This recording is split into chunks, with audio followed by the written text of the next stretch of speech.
This is the Knitting Equestrian podcast where I talk about my knitting projects and my horsemanship adventures, as well as some gardening and sometimes some cooking if I've done anything interesting lately. It is Monday morning, still early. Usually I record on Saturdays or Sundays, but I was pretty busy this weekend and also very tired from last week. So I'm going to try to get a quick episode in this morning. Welcome if you're a returning viewer. Thanks for coming back. And if you're new, I hope you enjoy the content of this podcast. I'm not knitting right now. I live in the Pacific Northwest, in the northwest corner of Washington State, with my partner and our 2 kitty cats and my 2 horses who are BLM, Beer of Land Management Mustangs that I adopted from their wild horse adoption program. I have links to that program in my show notes if you are interested in that process. And I'll talk a little bit more about them later. But just not even 2 minutes in, I want to show you what I'm wearing. This is an old finished object. It's a t-shirt. Let's see if I can stand up and show you. This is a Berroco pattern. The edging is interesting because it is, instead of normal, ribbing in a horizontal pattern, this is I think it's stockinette. It's either garter. Let me look. It's garter. So it's garter stitch that is this wide, and you just knit this really long strip and then attach it on this side here. And then you start knitting in the round. I believe this is a bottom up tee. Like I said, it's Berroco. I don't remember the name of it exactly. Very likely a free pattern. I love their free patterns. It's just a very simple kind of capped sleeve, sewn shoulder seams, but otherwise pretty much knit in the round. The yarn, I think, is their sesame yarn. I've knit this, it's been a few years now. But yeah, it's a really nice summertime sweater, and we are definitely having some spring and summertime weather. In fact, there's a bird that comes around here that I think of the summer bird. It is a Swainson's thrush. So look that up. It has a very beautiful call. And I heard it early this morning. I think it was around dawn that I heard it. And I think of that as the summer bird, signaling that summer has arrived. And it's funny because it only stays until about, I want to say mid to late July. And then it goes on to wherever its other destination is. Green tea. If you're a returning viewer, you probably noticed that I'm sitting in a different location. The sun is really bright upstairs, so I just decided to sit on the sofa, and all my knitting projects are right here too. So let's get to a recently finished object. Can you believe that I have, every episode I've had a finished object lately? So this one is our fingerless mitts that I kind of wished I had earlier in the spring when it was still a little cold outside. It's completely unnecessary right now, but that doesn't mean I won't need them. It's not officially summer yet. We don't get summer till about July 5th here, typically. May and June can be very rainy months, so I may still need these. These are based on the world's simplest mitten pattern by Tin Can Knits. And all I did I think this is 15 rounds of garter ribbing. And then I just followed the mitten pattern. This is fingering weight, So this is a really great pattern by Tin Can Knits. It's free. It has the stitch count for any type of yarn. So fingering, I've made a pair of mittens in DK, and I think it has worsted and chunky. So so all I did was just stop at where I just wanted it to stop and where I could still use my fingers. And then, yeah, stopped and added 5 rows of ribbing. I think the needle size was 2.75 millimeters, if I remember right. And maybe a smaller size for the cuff. And then the thumb, I did the same thing. I just stopped where it was the length that I wanted it. So this is just leftover yarn from the Hermione socks that I made. It's a hand-dyed yarn from Skein and Tipple, which is a yarn store cocktails lounge on Whidbey Island that I visited last summer. So there they are, fingerless mitts, yay. That's the only finished object I have this week. I'm looking at my notes. So I have 3 whips to show you. I have the Westland sweater. This is a Berroco pattern, and I'm using a Berroco yarn. The yarn is Arno. It's this kind of really soft, kind of cottony blend, although I don't know it's cotton. So I'll bring out a label here shortly, but I just want to show you my sweater. It's top down, colorwork sweater. Let me show you some of the color work here. Oh, it's still wrinkled without pulling it off my needles. The collar is wide, and I don't think I like that. I'm hoping I have enough of the black yarn to add, probably take the collar in a little bit, or the not collar, neckline, maybe make it somewhat of a collar. Maybe a mock turtle or neck or something like that. Just take it in a little bit and add length to it, because I like my the neckline to be a little bit more close, especially on a sweater like this. I mean, it's this is kind of a worsted weight, I would say, maybe a light worsted weight. So it's going to be warm, and you know, if it's going to be warm, I just want it to be warm. So I'm using these are Chagu red lace, size, probably size 4 or 6. Looking in my bag for, let's see, no, these are size 6. So, and then for the yarn, Arno, Berroco yarn, it is cotton. It's 50%, 57% cotton, so you can see that Arno. And then 43% merino wool. So it's really nice and soft. It's quite lovely. So just regular canvas bag. I think my mom got this for me. It's a panda bag. When she and Grandma, many years ago, Grandma passed away 10 years ago now, but she and Grandma took a trip to Washington, D.C. to have a look around, and I believe that's where this bag came from. So that was probably at least 20 years ago that they did that. Giant panda bag. Tie up the handles so that the one kitty who likes to murder yarn can't get into it. So that's all secure now.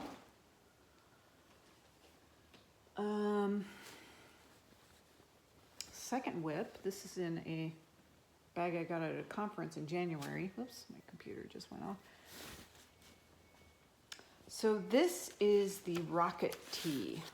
And it is alternating a fingering weight and a mohair. So untangle this. And it's top down.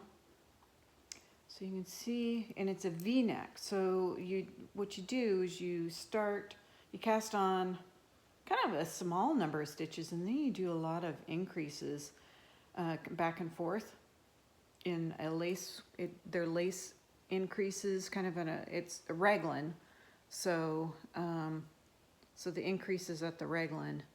And then you do these stripes, and the mohair is the kind of the light blue, and the fingering is the more neutral color. So yeah, I just joined it together. I don't know how many rows ago that was, but let's see if I can show this, the front. So this is where it's joined, right there. So it's taken quite a while, and but I'm really looking forward to finishing it. It's going to be fairly transparent, so I'll wear a tank top under it. Typically wear a tank top under stuff anyway, just because. These are knit picks. Is that right? They're an interchangeable needle set that I got from Knit Picks, and here's a picture of the pattern, Rocket Tee. I'm guessing these needles are a size 5, so 3.75. I didn't do a gauge swatch. We'll see if I regret that later. I did a gauge swatch for the Westland sweater that I just showed you. Hopefully that will, sometimes gauge swatches work for me, sometimes they don't. I seem to knit a different gauge when I'm doing a gauge swatch. Even though I knit the prescribed, you know, either in stockinette or in the round and do the color work. Sometimes it works, sometimes it doesn't. Typically, if I can do if I have yarn that's close enough in weight, and use the recommended needle size and just go for the, look at what the recommended ease is for the measurement that I want to end up with, usually I can get what I want, usually. I have had trouble with a pattern that I've knit over and over again, ripped it out over and over again. So that one's in a timeout. I'm also doing a knit along. This is with the Bakery Bears. It's their summer stitching, and this is their beachcomber sock pattern. So it's a nice pattern, lace pattern. I don't know that she sells these patterns, so I think you have to be a patron or sign up somehow for their, I think you have to be a patron to get these patterns, which, you know, I really appreciate that benefit. So it's a 12 repeat, 12 row repeat. She said up front, don't use variegated yarn. Well, that's what I had. She said self-striping yarn will work. So I am curious to try this pattern again in self-striping yarn. But, you know, even though it's variegated, I think you can get an idea of what the pattern is. Also, her version, she didn't do a contrasting color for the heel. This was a sock set from Legacy Fiber Arts, so I just wanted at least to do the heel. This colorway is dreidel dreidel, so Christmas, but it looked kind of watery to me, so that's why I chose this for this knit along. I just finished the gusset decreases, and now I'm working on the foot. So this is sock number 1. I work on it pretty much every day. I think she recommends a standard sock.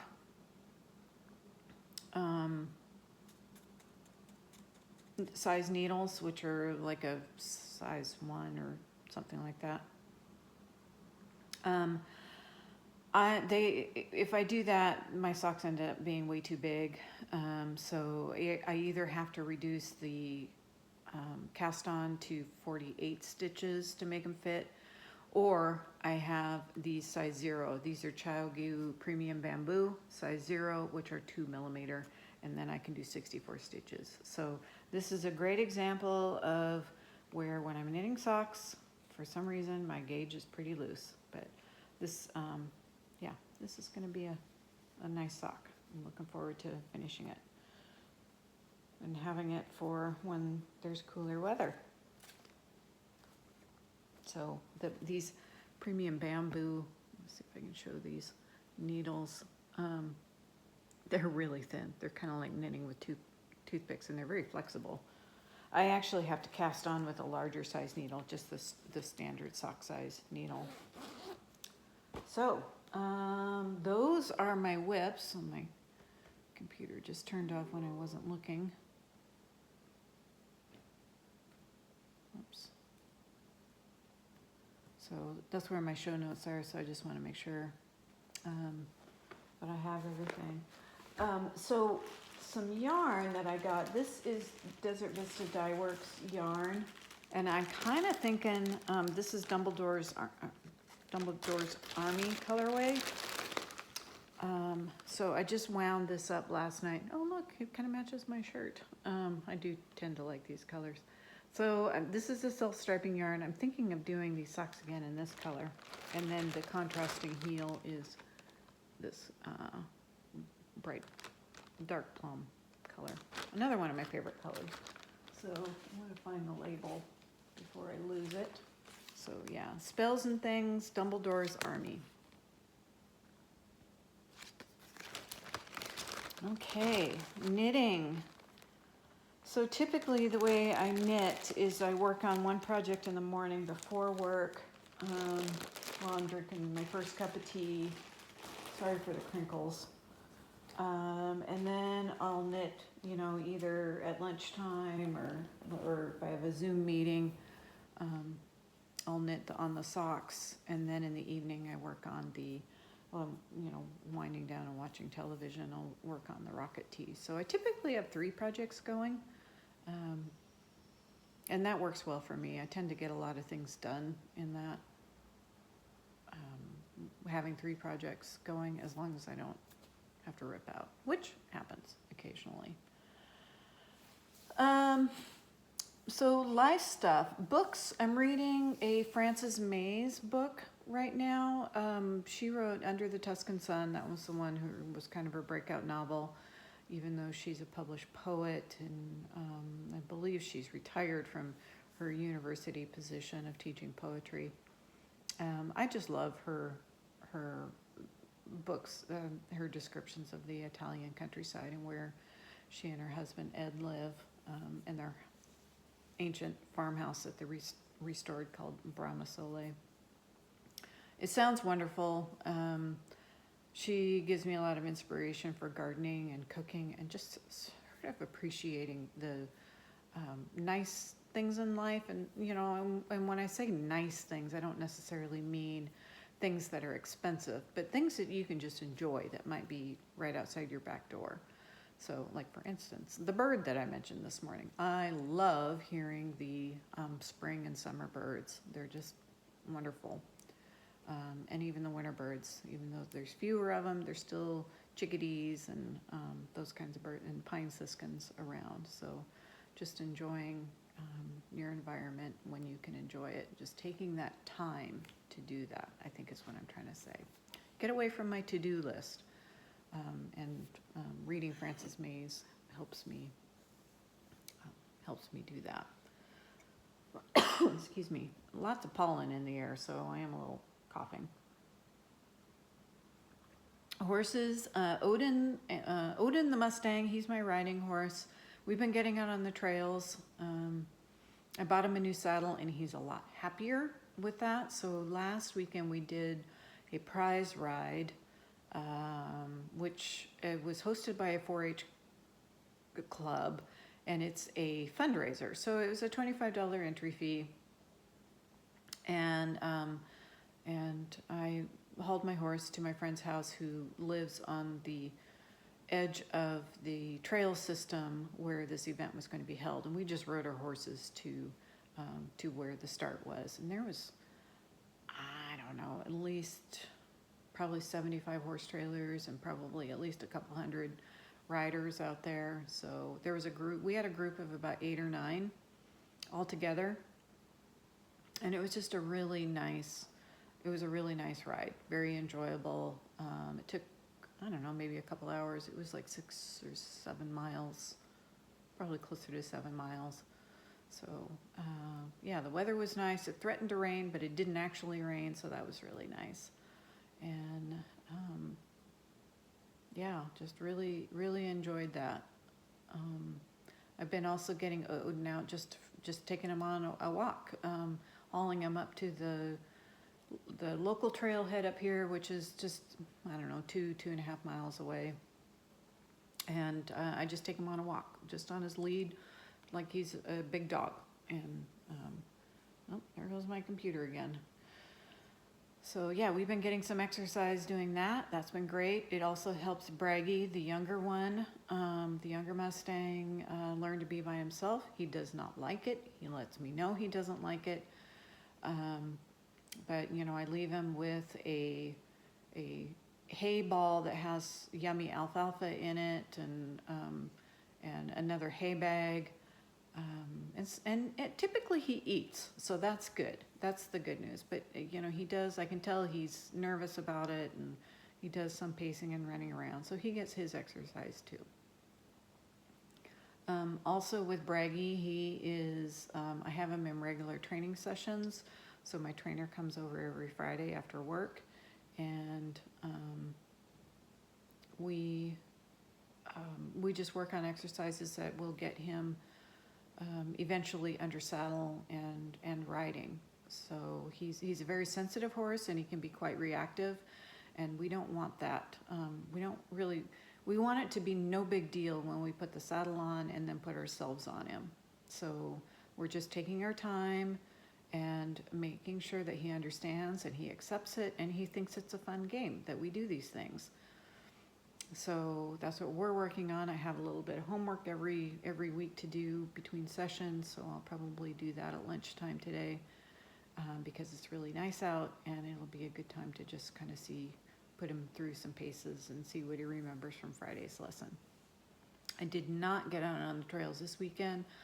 I was really tired from, I had a very busy week last week, and I had to commute, at least an hour and a half, 2 hours each way to this conference I attended, and it was just a very stimulating environment with a lot of networking and a lot of learning.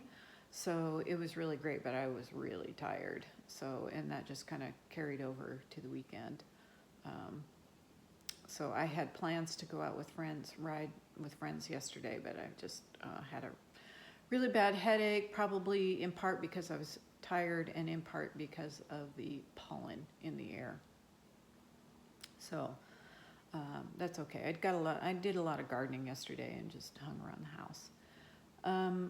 Before I leave the topic of the horses, I said Odin is my riding horse. He is 11 years old now. I got him when he was 6.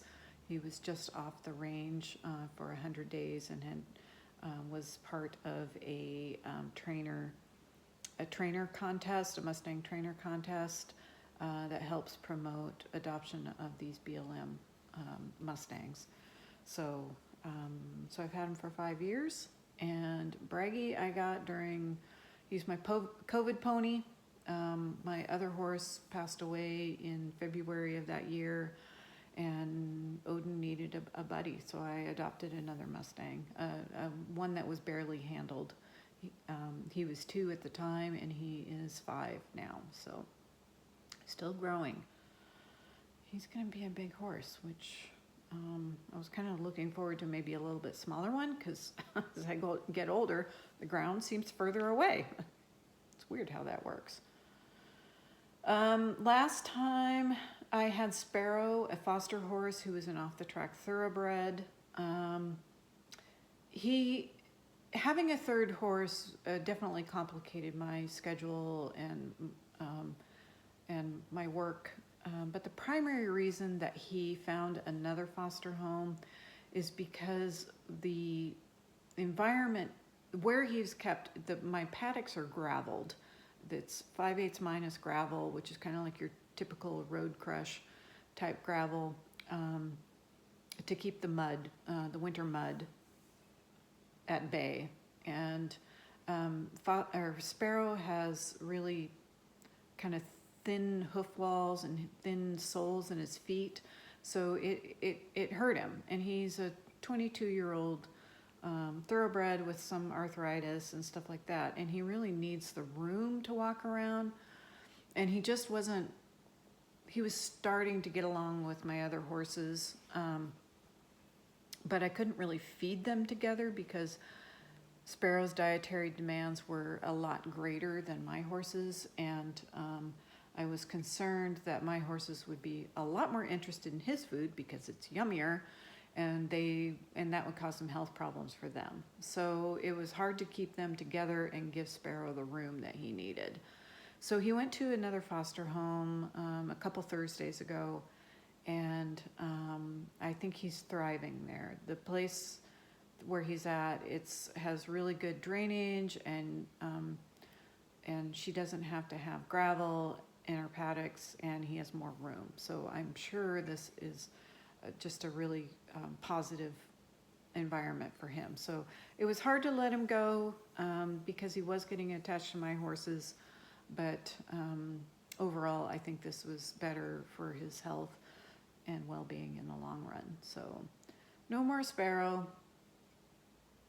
Gardening, it's like I said, I did a lot of gardening yesterday. I transplanted tomatoes outside into pots. I have a German style mound garden that I started, and I planted that with corn and bush beans and squash, zucchini, and cucumber. So this is the first year I've done that.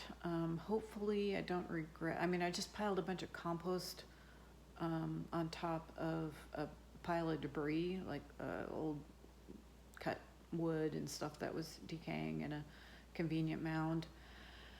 I hope I don't regret not putting cardboard down on top of the cut logs, because there are some weeds coming through. It's been pretty easy to manage it with just a hula hoe, but I think I'm gonna have to keep on top of it, and I may end up putting cardboard over it next summer. We'll see how that goes. Hopefully the zucchini and the cucumbers and stuff will just really take over.